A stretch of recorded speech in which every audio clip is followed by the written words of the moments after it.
Olá, bem-vindo a mais um programa da série O Caminho. Este é um tempo especial onde podemos estudar a Bíblia, a Palavra de Deus. Talvez alguns desses assuntos apresentados sejam novos para você e estejam martelando na sua cabeça, mas tenha certeza que o Espírito da Verdade vai guiá-lo a toda a verdade. No programa passado aprendemos sobre a volta de Jesus e que ela é apenas uma questão de tempo. Os sinais indicam que essa realidade está muito próxima. Mas será que existe uma data para o retorno do Messias? O que a volta de Jesus representa? Quem vai ver Jesus voltar e como isso afeta você? Quer saber como vai ser o fim do caminho? Então fique conosco. Querido Deus, pelo seu amor e pela sua graça, mais uma vez, comparecemos diante do Senhor aqui na sua casa, Senhor. Como é bom, Senhor, estar diante da sua presença e com as pessoas que nós queremos tanto ao nosso lado. Nesse momento, Senhor, queremos tirar o nosso pensamento das coisas de fora, das nossas preocupações do dia a dia. Queremos, Senhor, implorar para que o seu Espírito tome conta da nossa vida, possa abrir a nossa mente, o nosso coração, possa nos colocar em pé, olhando para cima e para o alto, para o Senhor. Toca-nos, Senhor, aonde nós precisamos, com o seu poder, com a sua graça, com a sua misericórdia, em nome de Jesus, amém. Boa noite a todos. Que bom que você está aqui mais essa noite. Que bom que nós estamos aqui para mais uma classe da Bíblia, não é? Falando mais uma vez a respeito do caminho que é o Senhor Jesus. Vamos falar comigo? Eu sou o caminho, a verdade e a vida. Ninguém vem ao Pai senão por mim. Quem disse isso? Jesus. Hoje o nosso tema, eu sempre digo que é intrigante, que é interessante, não é? Não vou dizer nada, é você que vai dizer. Nós estávamos durante esses dias estudando a história do mundo, como Deus criou o mundo, evidências maravilhosas. Eu estava pensando hoje, enquanto eu estudava esse tema, enquanto eu meditava, fazia as minhas orações, eu estava pensando em como deve ser o coração de Deus olhando para o nosso mundo hoje. Já parou para pensar? Talvez você entenda um pouquinho, se você tem um filho assim, desviado, um filho drogado, se você tem um filho que bebe, um filho que não consegue acertar a sua vida matrimonial, talvez você entenda um pouco. Talvez você entenda se você tiver um filho preso. Talvez você entenda se você passa madrugadas e madrugadas sem conseguir dormir, pensando nos seus filhos. Porque Deus olha por nós dessa maneira. Eu fico imaginando que Ele fica com o seu coração assim, tão ansioso para Deus, logicamente, porque Ele é Deus, olhando para nós e para a situação do planeta, querendo colocar logo um fim na situação do pecado, querendo logo dar oportunidade para os seus filhos, aqueles que olham para Ele, que o aceitam, aqueles que enxergam o sacrifício dEle na cruz e a sua graça maravilhosa, querendo dar para todos eles a oportunidade de viverem a vida que Ele prometeu. E eu fico pensando que algumas vezes Ele fica assim, angustiado. Sabe, embora Ele seja Deus, muitas vezes Ele ficou angustiado na história desse mundo. E sabe, eu fico também imaginando, e a palavra de Deus diz que o Senhor Deus ficou ali sobre a cruz do Senhor Jesus, enquanto Ele morria.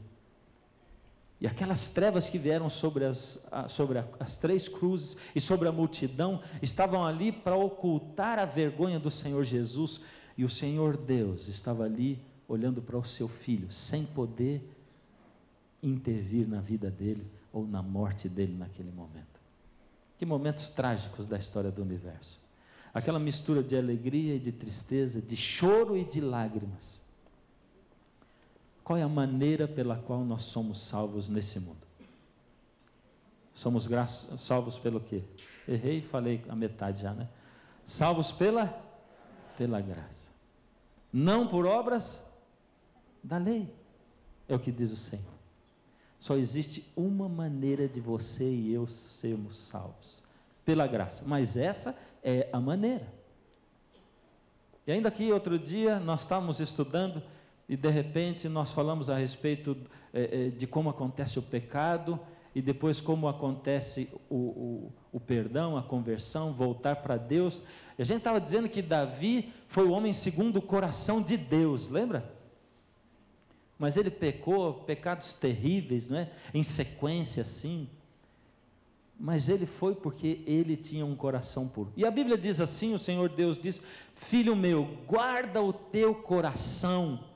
Ou seja, ao mesmo tempo que eu fico feliz e penso assim, Deus não olha para o meu exterior, não olha para quem eu sou, não olha para o que eu faço, Deus me salva pela graça, mesmo que eu não mereça, Ele me salva mesmo assim, me atrai para Ele, oferece o perdão dEle de graça, e eu não preciso me preocupar com quem eu sou, se eu sou rico, se eu sou pobre, eu não preciso me preocupar com nada, porque o Senhor limpa, Ele zera a minha conta toda, mas ao mesmo tempo, eu tenho que tomar cuidado, porque ao mesmo tempo que é bom o Senhor olhar para o meu coração e não para o meu exterior, é perigoso, porque como é que está o seu coração? Como é que ele está? E ele diz: filho meu, guarda o teu coração. E sabe que os nossos sentidos são as entradas da alma, não é? Aquilo que você vê e que entra na sua mente, aquilo que você pega, aquilo que você ouve, e é por aí que as mensagens têm vindo, colocando veneno dentro do nosso coração. E o pior erro não é o erro mesmo em si, é o erro misturado com a verdade, ou com o certo. É a mentira misturada com a verdade. O pior veneno não é aquele que vem puro e ninguém chega para você e diz assim: toma esse copo de veneno, é uma delícia, vai matar você, mas é muito gostoso, você vai pelo menos aproveitar bastante. Ninguém fala isso. Agora, quando se coloca veneno aos pouquinhos assim, e aquilo vai adoecendo você, e você não sabe de onde vem aquilo, e de repente em 10, 20 dias, aí você morre, aí é terrível. E é isso que o inimigo tenta fazer conosco, colocar o erro assim, e Deus de lá de cima fica olhando tudo isso, e a gente olha os jornais, que coisa terrível, não é? Investigam o caso de uma menina, acham que foram os pais, ninguém sabe se foi ou não, mas como já houve outros pais que mataram seus filhos, e a gente fica pensando, meu Deus, como é que os outros pais foram capazes de fazer isso? Como é que pode ser ter gente capaz de fazer isso? E ao mesmo tempo a gente pensa, poxa, será que esses dois são culpados? E se não são, esse pai, coitadinho, está sofrendo, tendo a sua filha morta? E o mundo é assim, um mundo injusto, e Deus lá de cima olha para tudo isso, e o que acontece nesse mundo, e no planeta que Ele criou, e no ser humano que Ele criou para ser perfeito, para estar com Ele, andar com Ele, para ser a imagem dEle, e para todas as pessoas que olham para Ele e descreem dEle e dizem, Deus não existe, eu cuspo no rosto de Deus, se Deus existisse, Ele então que me impeça, manda um raio descer do céu na minha cabeça, e Deus diz, filho, não é assim que eu trabalho, filho, eu dou para você a liberdade, eu dei a você a liberdade um dia para você escolher, você entregou o mundo nas mãos do usurpador, agora está aí, eu estou esperando para que você tenha todas as chances necessárias, filho, pensa em mim, fala comigo, eu sou o caminho, a verdade e a vida, ninguém vem ao Pai senão por mim, filho, você não tem que fazer nada, é só aceitar o meu sacrifício, é de graça, filho, eu tenho que ir logo a esse mundo, estou te avisando, eis que venho sem demora, filho, se prepare para me receber, porque eu estou indo aí para buscar os meus, aqueles que se preocupam comigo, aqueles que querem entregar a sua vida a mim, filho, se prepare, mas eu tenho que ir aí, e Deus deve estar dizendo assim o tempo todo, mas a Bíblia aponta, e Deus aponta para o fim do caminho, eles apontam, porque senão Deus seria injusto, se Ele não colocasse um fim nesse pecado, e não desse para nós uma outra chance de recomeçar, dali em diante, como será o fim do caminho? E sabe, no último programa, quando a gente esteve estudando aqui, a respeito da volta de Jesus, a gente estava dizendo também que haverão, ou que existem muitos falsos cristos e falsos profetas no mundo hoje, e você se lembra dos textos que a gente apresentou? Agora, se existem muitos falsos cristos, falsos profetas, pessoas que têm o poder de Satanás e fazem milagres, pessoas que enganam com falsas doutrinas, se existe um tanto de gente assim nos últimos tempos, espíritos do mal, como é que nós podemos saber se quando Jesus voltou, foi Jesus que voltou mesmo? Como é que você pode saber? De repente, aparece alguém com as roupas de Jesus, andando no meio de Nova York, fazendo milagres, coisa que ninguém jamais viu, porque os milagres de Jesus foram coisa que ninguém jamais viu, e as pessoas diziam, jamais vimos coisa assim. Os milagres de Cristo não eram parecidos com esses milagres que acontecem hoje, porque eu nunca vi um leproso faltando pedaços de orelha e faltando pedaços do nariz, de repente à vista de todos, ter a sua orelha reconstituída e o seu nariz também. Nunca vi um morto de 4 dias ser ressuscitado pelo poder e pela palavra de alguém, como aconteceu com Lázaro, e como aconteceu depois que Jesus morreu, com Paulo e o jovem Eutico que caiu de lá de cima de um sobradinho. Eu não tenho visto isso. Não tenho visto cegos de nascença, nem aleijados de nascença, com as suas pernas atrofiadas, terem as suas pernas reconstituídas e saírem andando de suas cadeiras de roda. Eu não tenho visto pessoas com síndrome de Down serem curadas pelo poder e pela palavra de Jesus. Hoje eu não tenho visto, como aconteceu naquela época. E o Senhor Jesus disse, cuidado, porque haverá gente fazendo falsos milagres, falsos cristos, e eles vão enganar vocês, e de repente vai aparecer um aqui e outro ali, dizendo que sou eu, e vai fazer milagres e maravilhas, e o mundo vai ficar aí boquiaberto com eles. Cuidado, tenha calma, e foi o que nós vimos hoje. Mas então como é que a gente pode saber se é Jesus, e como ele vem e quando ele vem? O único jeito, o jeito que Deus sempre dá para nós, é a sua tão criticada palavra, através da Bíblia. Eu estava descontente com os gráficos que minha equipe estava fazendo, e resolvi fazer esse aí. Ele é bem melhor do que o que estavam antes, não é? Vocês estão rindo por quê? Não gostaram do meu gráfico? Olha só, não se preocupe que agora eu ainda não vou usar, lá no 3º slide só, tá? Nós vivemos em que época da história do mundo? Últimos dias. Vocês viram, olha, foi eu que escrevi aqui e fiz essa linha aí. Mas eu fiz mais também, vocês vão ver. É um gráfico, vocês vão ver que ele apavora dada a qualidade dele, né? Foi eu que fiz. Bom, vamos lá. A volta de Cristo, Jesus promete voltar a esse mundo. Agora nós vamos ver alguns textos. João 14, de 1 a 3. E você tem os textos todos aí na sua lição, que você vai levar para a sua casa depois. Tudo que a gente vai falando aqui tem. E textos que não tem, você pode conseguir conosco também.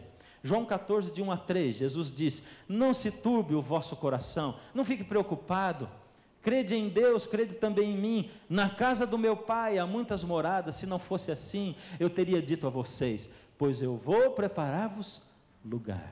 Não se preocupe, eu estou indo agora, eu vou morrer, vou ressuscitar, estou indo para a casa do meu Pai, e eu vou preparar para vocês lá um lugar.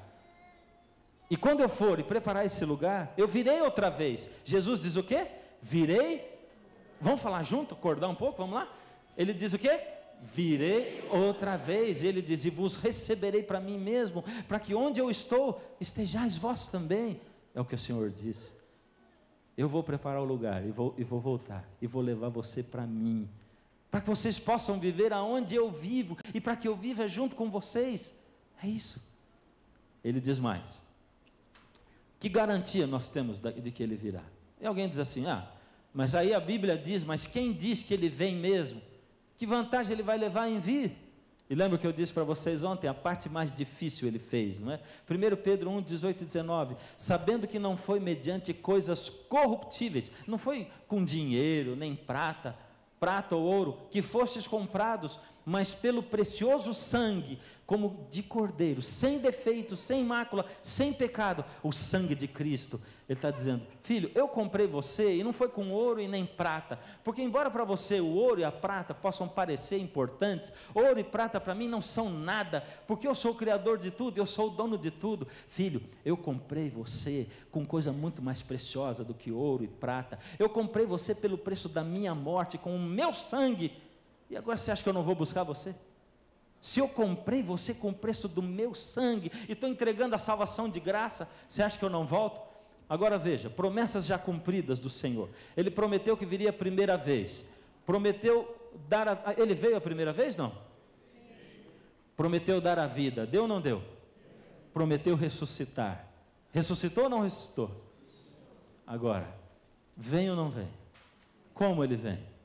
Vamos aprender como Jesus virá. De novo a palavra de Deus nos ensina. Mateus 24, 30 e 31.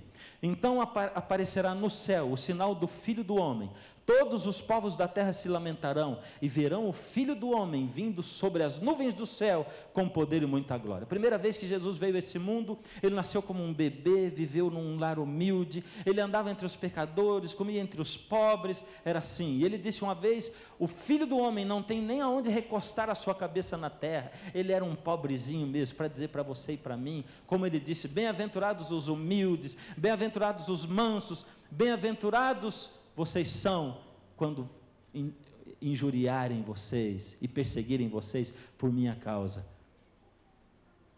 Grande vai ser o galardão de vocês no céu. Agora vê, dessa vez ele não vem assim. Ele vem sobre as nuvens, com poder e muita glória. É desse jeito que ele vem. Sobre as nuvens, com poder e muita glória. Mas será que Satanás pode imitar Jesus vindo sobre as nuvens com poder e muita glória com os seus anjos? Pode ou não pode? Sim ou não? Sim, porque a palavra de Deus diz que ele desce com poder, mas Jesus diz mais. Ele diz: e ele enviará os seus anjos com grande clangor de trombeta, os quais reunirão os seus escolhidos dos quatro ventos de uma a outra extremidade do céu. Os anjos do Senhor vêm junto com ele, e quando o Senhor Jesus se aproxima da terra, ele envia os seus anjos, e em todos os quatro cantos da terra, ele reúne os seus escolhidos. E eu vou colocar aqui os seus escolhidos como aqueles que escolheram Jesus, aqueles que tomaram a sua decisão, aqueles que disseram: Senhor, eu reconheço, o Senhor está me chamando para eu vestir o uniforme do exército de Jesus, e eu vou batalhar no seu exército. Eu quero mostrar para o mundo de que lado eu estou. E ele vai recolher através dos seus anjos, de uma a outra extremidade do céu. Apocalipse 1:7, eis que vem com as nuvens e todo olho verá, até quantos o traspassaram, e todas as tribos da terra se lamentarão sobre ele, certamente, amém. O Senhor diz que ele vem com as nuvens, e quantos o verão? Todo olho. Como é que todo olho vai ver Jesus se a terra é redonda? E se ele aparecer aqui em cima, como é que quem está lá abaixo vai ver? Se ele vier aqui, como é que o povo lá no Japão vai ver? Aí é que está o poder de Jesus. Ele diz: todo olho o verá.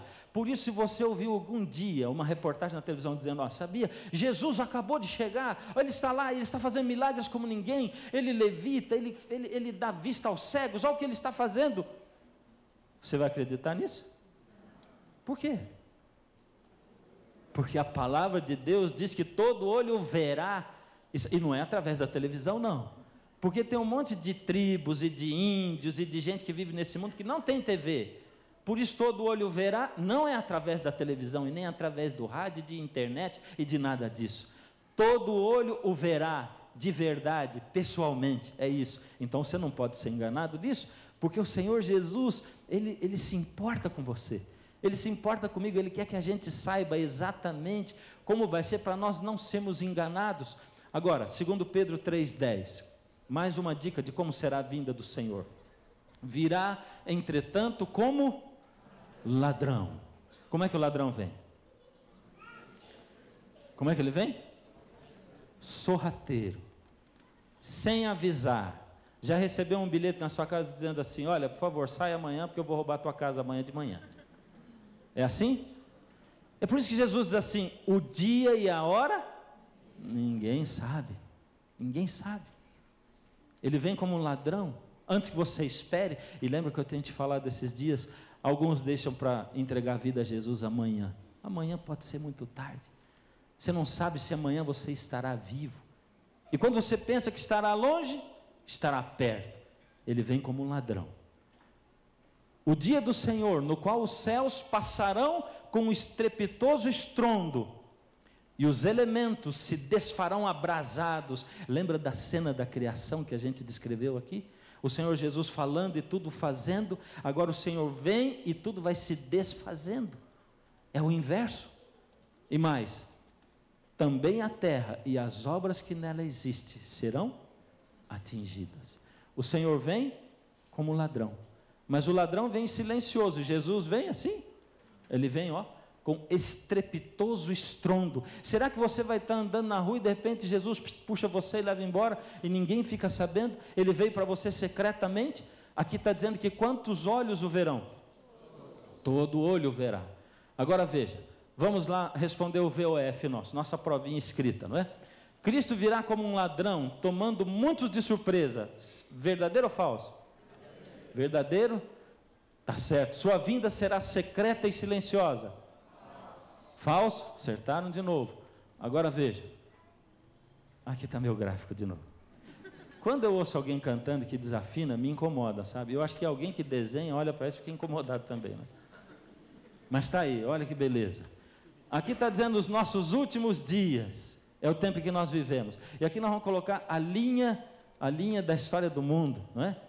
Nesse ponto, nos últimos dias aqui, o que eu coloquei aqui? A volta de Jesus. É o que a Bíblia diz, ela promete. E ontem nós vimos que ele virá agora, nos nossos dias, os últimos dias, porque nós estamos vivendo nos últimos dias. Vamos continuar a nossa prova. Será visível apenas para os cristãos, verdadeiro ou falso? Virá com poder e glória. Você acertou. Virá com poder e glória, acompanhado de milhares de anjos. E agora apertei antes. Verdadeiro. Jesus virá de maneira pessoal, literal, e todo olho verá. Verdadeira, é isso mesmo. Agora vamos para o próximo. O que vai acontecer com aqueles que morreram aguardando a segunda vinda de Jesus? As pessoas que entregaram o seu coração a Jesus e que vão estar vivas quando Jesus voltar. O que vai acontecer com elas? Vamos lá.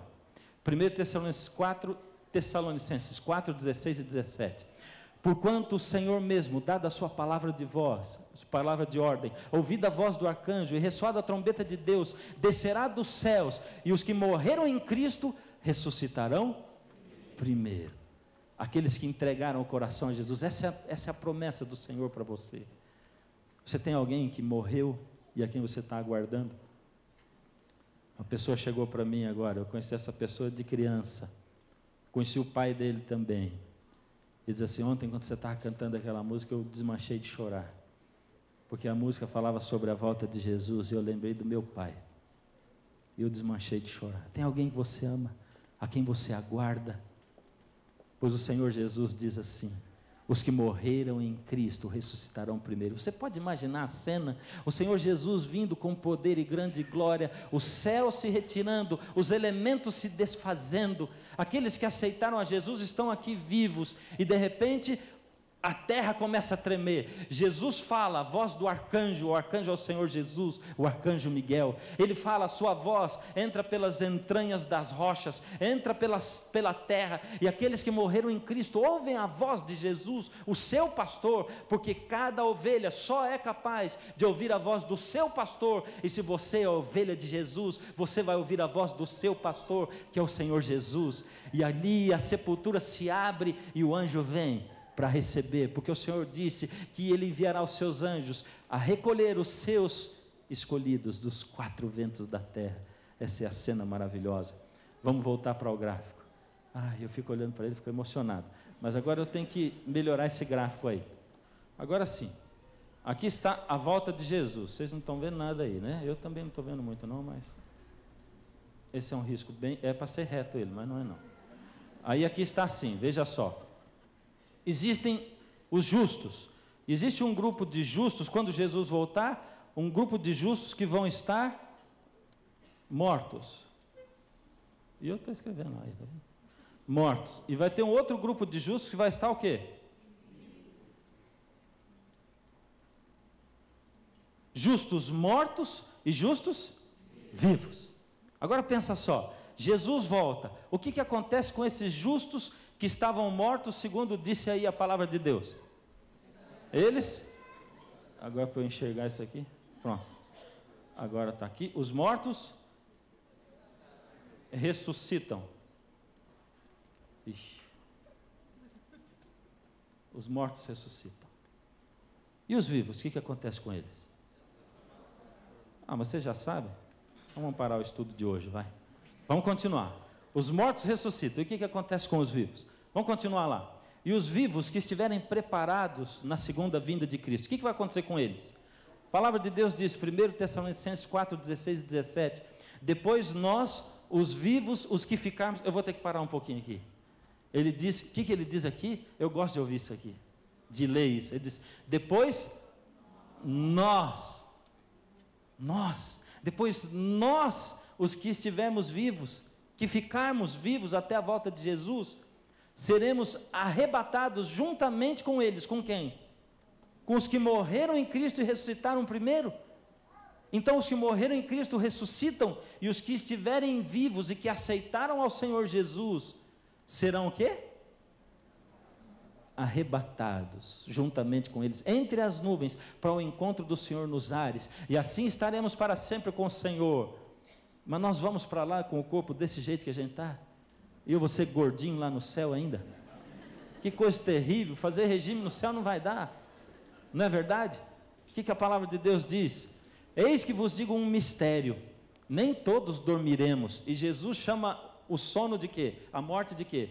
De sono. Ele diz: Lázaro, nosso amigo, dorme, mas eu vou lá para acordá-lo. E quando ele chegou para ressuscitar a filha de Jairo, ele diz assim: a menina dorme, foi o que ele falou. Nem todos morreremos, mas transformados seremos todos. Ah, que promessa maravilhosa, não é? Seremos transformados num momento, num abrir e fechar de olhos, ao ressoar da última trombeta. A trombeta soará, os mortos ressuscitarão incorruptíveis e nós seremos transformados. Os mortos já ressuscitam com o seu corpo perfeito, e nós, os que estivermos vivos, e se você estiver do meu lado, lá na hora, e se eu estiver do seu lado, você vai me ver ficando alto e magrinho e bonito. Olha só. E não vai estar faltando cabelo aqui no cocuruco, aqui em cima. Que coisa maravilhosa. Essa é a promessa do Senhor, ela é completa. Ela vem assim para nós. Agora veja, vamos voltar para o meu gráfico, essa obra de arte. Vamos lá. Os vivos. O que acontece com eles? Deixa eu pôr aqui para caber aqui.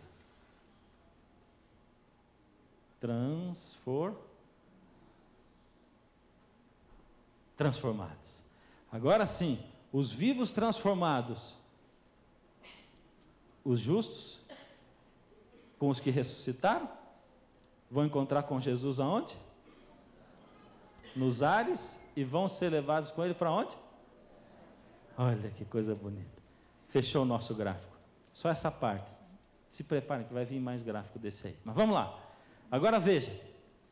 A palavra de Deus continua nos falando. A única vez que aparece a palavra arrebatados na Bíblia, se referindo à volta de Jesus, foi aquela uma, ou essa, quando está repetindo aqui. 1 Tessalonicenses 4, verso 17. Vou repetir o texto, ó. Depois nós, os vivos, os que ficarmos, seremos arrebatados juntamente com aqueles que ressuscitaram entre as nuvens, para o encontro do Senhor nos ares, e assim estaremos para sempre com o Senhor. É a única vez que usa a palavra arrebatamento, ou arrebatados, quando se refere à volta de Jesus na Bíblia. Essa é a única vez. E fala que nós seremos arrebatados desse jeitinho. Ali os que estavam mortos ressuscitam, renovados, e a gente é transformado. Desculpa colocar a gente, eu tenho que me incluir. Sabe por quê? É o Senhor Deus quem vai dizer se eu vou ser salvo ou não. Mas eu tenho que ter essa esperança, eu tenho que colocar no meu coração. Não toma como arrogância não, mas eu desejo tanto isso. E eu peço ao Senhor todo dia por mim e pelos meus queridos. E você tem que fazer isso também. E é por isso que Paulo escreveu: e depois nós, os que estivermos vivos, porque você tem que se incluir entre eles. Agora a palavra de Deus diz assim: porque é necessário que o corpo corruptível se revista de incorruptibilidade, e o corpo mortal se revista da imortalidade. E quando esse corpo corruptível, esse corpo cheio de defeito, e baixinho, e etc., se revestir de incorruptibilidade, sem pecado, sem defeito, sem doença, e o que é mortal se revestir de imortalidade, então se cumprirá a palavra que está escrita: tragada foi a morte pela vitória. Que promessa maravilhosa. Você não pode encontrar isso em lugar nenhum. Só o Senhor Deus pode nos prometer isso aí, porque Ele pagou o preço através do sangue do Senhor Jesus, e Ele vai fazer isso conosco. O que ocorrerá com os vivos que não se prepararem para a segunda vinda de Cristo? E agora eu quero parar um pouquinho aqui. Eu quero chamar você para prestar atenção nisso. O Senhor Deus não ameaça ninguém. Aliás, tem uma frase que eu odeio. É aquela frase que as pessoas dizem assim: escuta, cadê o João? O João agora se converteu. Nossa, depois com 68 anos de idade. Mas faz 30 que ele vai na igreja. O que aconteceu para o João converter? Deu um ataque cardíaco nele, fulminante. Aí ele salvou, quando ele estava lá quase morrendo, disse: Senhor, se eu salvar, eu entrego o coração para o Senhor. Pronto. E veio lá com aquele coração infartado e entregou para Jesus. Muitos de nós fazemos isso, né? Aí outro diz assim: já sei, não vem pelo amor. Frasezinha triste. É porque ela é verdadeira e é mentirosa. A verdade dela é que nós vamos a Deus quando temos problema. E a mentira dela é que Deus não fica aí nos ameaçando para nos chamar para perto dele. Deus não age assim. Porém, Deus nos fala a verdade. Se você já leu a história do jovem rico e de Zaqueu, você vai ver que quando o Senhor Jesus se encontrou com aquele jovem rico, a Bíblia diz que ele chegou todo animado para Jesus, para dizer: Senhor, e agora, o que eu devo fazer para ir dar a vida eterna? Mas ele pensava assim: imagina, eu guardo a lei, eu faço tudo. Ele só vai dizer assim: pode ir, meu filho, você está bem, continua do jeito que você está. E aí Jesus diz assim: uma coisa falta para você, e pegou bem no coração dele, aquilo que incomodava, o que ocupava o primeiro lugar no coração dele, e tirava Deus. E a palavra de Deus diz em Marcos: Jesus, olhando para ele, o amou e disse: uma coisa te falta. Vai, vende tudo que tem. Ou, em outras palavras, arranca do teu coração, do primeiro lugar, aquilo que está ocupando o meu lugar. Falta uma coisa para você. Jesus ama e ele diz a verdade. Por isso, querido, você me desculpa, eu gostaria hoje de dizer para você assim: fica tranquilo, vai todo mundo para casa hoje, e você vai tranquilo, porque todo mundo que está dentro dessa igreja vai se salvar. Porque imagina deixar de ir numa festa, deixar de ir não sei onde, tal, para vir na igreja, ficar aqui enfurnado, ficar aí assistindo um negócio através de uma tela. Você está salvo, imagine. Mas eu não posso dizer, porque essa não é a verdade de Jesus. Qual é a verdade? A verdade ele não omite. E ele diz assim, que quem não se preocupa com ele, e que não se aproxima dele, e não tem fé, porque não estuda a palavra dele, e não comunga com ele, que as pessoas que olham para a verdade e se afastam dela, aqueles que dizem assim: eu já sou dessa religião, para que eu vou mudar? Você não tem que estar ligado a uma religião, porque eu já disse para você, religião não é o que salva, não é a placa dessa igreja aqui que salva, não é a placa da igreja onde você está que salva você. O que salva você é a graça do Senhor Jesus. E se alguma coisa vai errado, você tem que ir pela graça e não pela placa. É assim. Agora ele diz aqui: os reis da terra, os grandes, os comandantes, os ricos, os poderosos e todo escravo e todo livre se esconderam nas cavernas e nos penhascos dos montes e disseram aos montes e aos rochedos. O que eles disseram? Caí sobre nós, escondei-nos da face daquele que se assenta no trono e da ira do cordeiro. A ira do cordeiro. Você já viu na Bíblia o sacrifício do cordeiro? E quem é o cordeiro? É o Senhor Jesus, e o sacrifício dele foi na cruz. Mas esse dia, o dia da sua vinda, não vai ser o dia do sacrifício do cordeiro, vai ser o dia da ira do cordeiro. E por que o cordeiro está irado? Porque ele não suporta mais ver a injustiça desse mundo, ele não suporta mais ver a falta de amor nos lares, ele não suporta mais ver criancinhas sofrendo, ele não suporta mais ver mulheres apanhando, ele não suporta mais ver os lares se desfazendo, ele não suporta mais ver gente enganando gente em nome de Deus. Ele não suporta mais, e é por isso que o cordeiro está irado, porque chegou o grande dia da ira deles. E quem é que pode suster-se? Ninguém pode, porque ele é o Criador, ele é o mantenedor, e ele é o nosso juiz também. Então será de fato revelado o iníquo. Se pecado é iniquidade, o que é iníquo é o pecador, a quem o Senhor Jesus matará com o sopro de sua boca e destruirá pelo esplendor da sua vinda. Deus é terrível, não é verdade? Jesus é terrível, não é? O que você acha? Deus é terrível? Não. Mas aqui diz que ele matará com o sopro de sua boca e destruirá pelo esplendor de sua vinda. Não dá para ocultar a verdade. Veja o que diz aqui no verso seguinte. Opa, não é o verso, é o meu gráfico. Fiquei contente de novo. Vamos desenhar de novo. Tenham paciência. Agora veja. No lado dos injustos também existem quem? Os mortos e os vivos.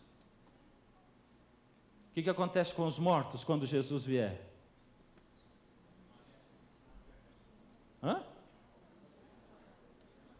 Eles permanecem mortos. É difícil escrever isso aqui, viu? Qualquer dia eu vou deixar vocês tentarem para você ver. Agora aqui diz, e os vivos, o que acontece com eles? Não esquece disso. Os vivos morrem. Esse é o fim de quem? Dos injustos. E eles vão ficar onde? Só vou dizer amanhã. Vou fazer só a nuvenzinha aqui. Lá em cima é o céu, né? Se eu visse a ponta da caneta, eu ia até riscar lá, mas não estou vendo. Lá em cima é o céu. E ali embaixo, onde ficam os injustos? Esse é o dia da vinda de Jesus. O Senhor Jesus volta a essa terra. E quando Ele volta, naquele mesmo, você vê, é o mesmo ponto. Entendeu? Aqui está o mesmo ponto. É o dia da vinda de Jesus. Acontece a ressurreição. Volta de Jesus, a ressurreição dos que morreram em Cristo primeiro. Depois, os vivos que não aceitaram a Jesus, que não se interessaram por Ele, ou que cuspiram no rosto dEle. Os mortos permanecem, os vivos morrem, os injustos todos ficam para cá. Os outros no céu, e esses aqui aonde? Amanhã a gente vai ver. Mas eu tenho ainda uma coisa para falar para você. De quantas ressurreições a Bíblia fala? Vamos deixar a Bíblia falar. João 5, 28 e 29. Não vos maravilheis disso, porque vem a hora em que todos os que se acham nos túmulos ouvirão a sua voz e sairão. Os que tiverem feito o bem para a ressurreição da vida, e os que tiverem praticado o mal para a ressurreição do juízo. São duas ressurreições. Uma é a da vida, quando Jesus voltar, e a outra é a do juízo, quando muitos dos que dormem no pó da terra ressuscitarão, uns para a vida eterna e outros para a vergonha e horror eterno. Quantas ressurreições a Bíblia fala? Vamos só escolher a opção. Nenhuma, uma, duas ou várias? Está claro. A Bíblia falou, e nós ouvimos. A primeira é a ressurreição da vida e a segunda é da morte. Quanto tempo vai existir entre a primeira e a segunda ressurreição? E vamos deixar a Bíblia falar de novo, Apocalipse 26. Bem-aventurado e santo é aquele que tem parte na primeira ressurreição. Sobre esses a segunda morte não tem autoridade, pelo contrário, serão sacerdotes de Deus e de Cristo e reinarão com Ele. Quanto tempo? Ou seja, entre a primeira e a segunda ressurreição, tem quanto tempo de diferença? 1000 anos, e você passou de novo na sabatina. Agora vê, vamos voltar para o gráfico, para a gente poder terminar. Entre a primeira e a segunda ressurreição, que vai ser aqui, vai se passar quanto tempo? 1000 anos. E depois desses 1000 anos, o que vai acontecer? O que acontece ali? Depois de 1000 anos.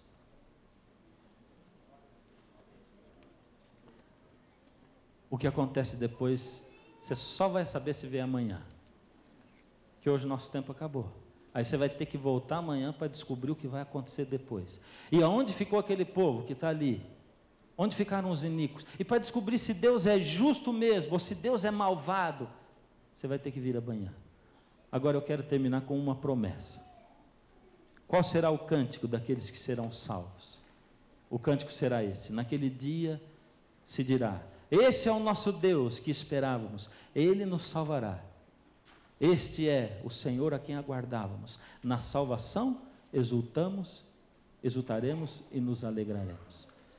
Esse é o Senhor Jesus. Ele cumpre a sua promessa. Ele está ao seu lado.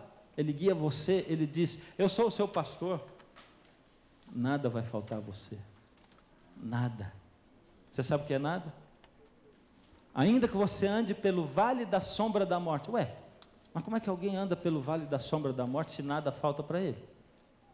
É porque Jesus diz assim: no mundo tereis aflições.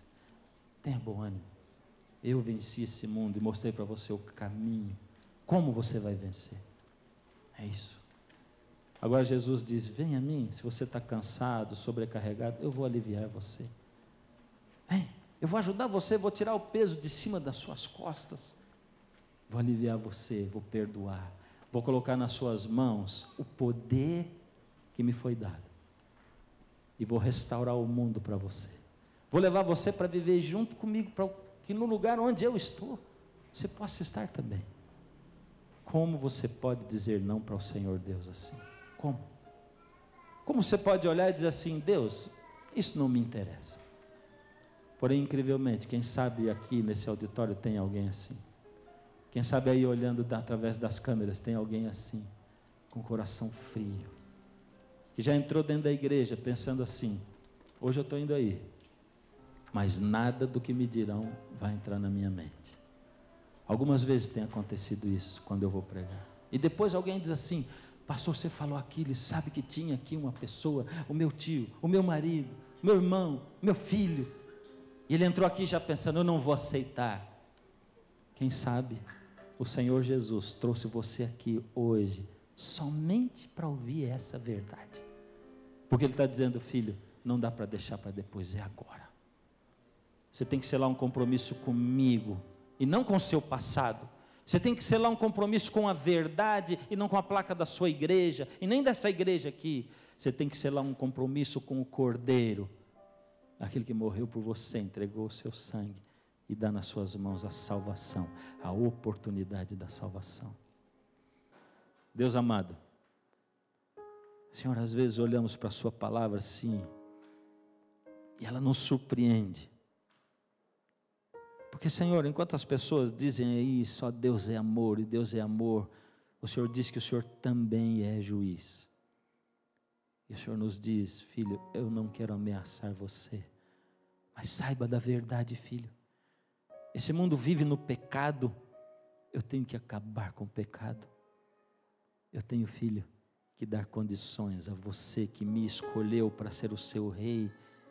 Eu tenho que voltar a reinar aí. Senhor, toma conta da nossa vida, porque não conseguimos. Chegamos aqui, Senhor, com ideias preconcebidas, a fim de não ouvir a sua voz.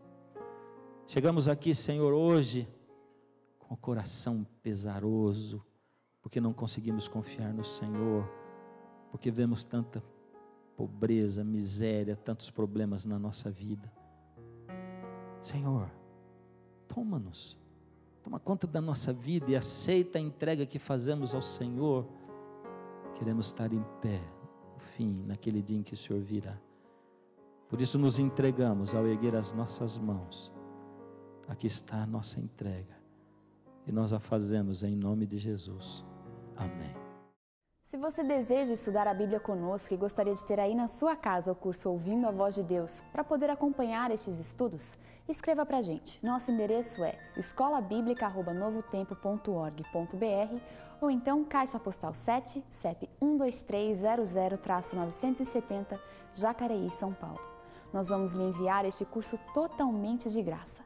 Na próxima semana, nós te esperamos aqui. Até o próximo programa.